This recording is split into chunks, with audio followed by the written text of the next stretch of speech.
कुछ नहीं, कुछ अंदाज़ा नहीं है इनका कब क्या कर दें, ये नहीं पता चलता इनका। 11 के बीच में ही कोई आप सेशन के बीच में हमारे साथ गुप अंधेरे में रात की है, जिस तरह से आप कभी कभी कर देते हैं। किसी पे कीचड़ उछालने की ज़रूरत नहीं है। हम लड़ रहे हैं, जब तक हिम्मत है लड़ेंगे इंशाल्लाह।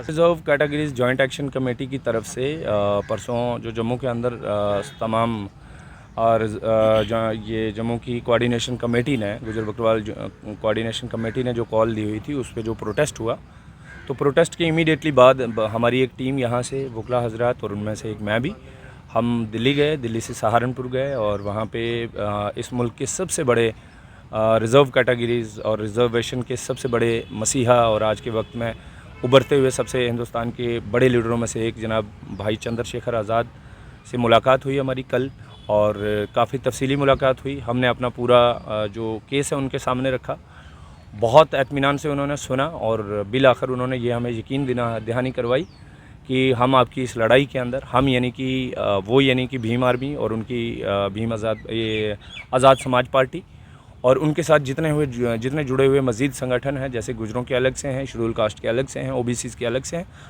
तो उन सब की तरफ से हमें ये एश्योरेंस मिला कि मुल्क गिर में, पूरे मुल्क के अंदर आप फ़िक्र ना करें, ये सारे के सारे लोग आपके साथ खड़े हैं। वो समझते हैं, वो भी इस बात को समझते हैं कि ये सिर्फ जम्मू कश्मीर के गद्दी की, सिपी की, शीना की, दर्द की, गुजर की, बकरवाल की लड़ाई नहीं है, बल्कि ये हिंदुस्तान के कानून को बचाने की लड़ाई है।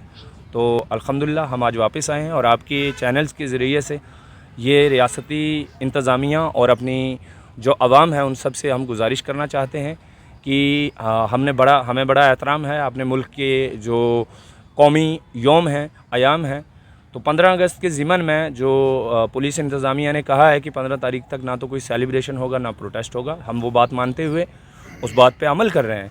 लेकिन हम ये भी गुजारिश करना चाहते हैं इंतज़ामिया से और एजेंसीज से कि ये बात हमारी सेंट्रल गवर्नमेंट तक ज़रूर पहुँचे आपके चैनल्स के ज़रिए से कि 15 आपने कहा हम मान रहे हैं, लेकिन 11 तक सेशन चलना है। कहीं 11 के बीच में ही कोई आप सेशन के बीच में हमारे साथ गुप अंधेरे में रात की है, जिस तरह से आप कभी कभी कर देते हैं, वो हमारे साथ ना कर दें। अगर खुदा न खास्ता ऐसा कर दिया तो यकीन माने हम तो लगता है कुछ नहीं, कुछ अंदाज़ा नहीं है इनका कब क्या कर दें, ये नहीं पता चलता इनका।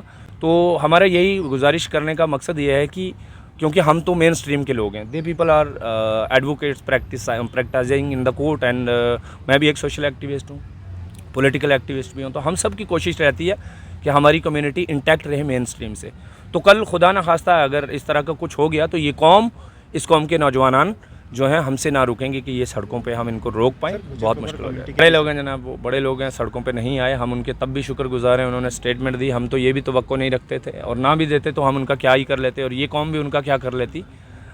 तो आपको नहीं लगता कि ये करनी चाहिए? हम तो बहुत कोशिश कर रहे हैं और हम सड़कों पे लड़ इसीलिए रहे हैं कि बातचीत का जब मरहला शुरू हो तो हम सड़कों पे लड़ने वाले लोग बातचीत के लिए ना जाएं, बल्कि हमारे जो बड़े पावरफुल लोग हैं वो जाके बात करें कम्युनिटी की। हम तो शुरू से पहले दिन से हम यही, क्या हो सकता है, क्यों पीछे हो रहे हैं वोट बैंक के?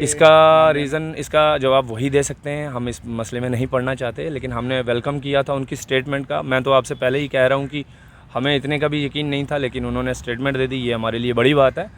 तो हमें किसी पे कीचड़ उछालने की ज़रूरत नहीं है। हम लड़ रहे हैं, जब तक हिम्मत है लड़ेंगे इंशाल्लाह। और जब भी कभी बातचीत का मरहला होगा, हम फिर से आपके चैनल के ज़रिए से ही गुजारिश उन्हीं से करेंगे कि जनाब अब वक्त के बादशाह से और होम मिनिस्टर साहब से अगर बातचीत का मामला है तो आप जाके बात कर लीजिए, हम सड़कों पे लड़ लेंगे।